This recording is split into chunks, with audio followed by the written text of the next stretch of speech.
Wait. Ano ba? Any man.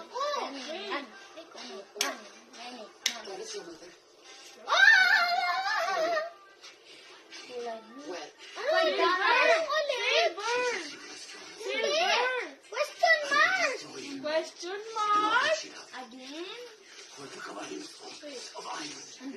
Oh, wait. Invitation card.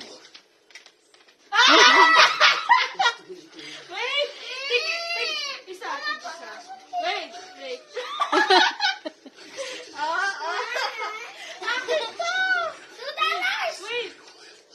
Here it is.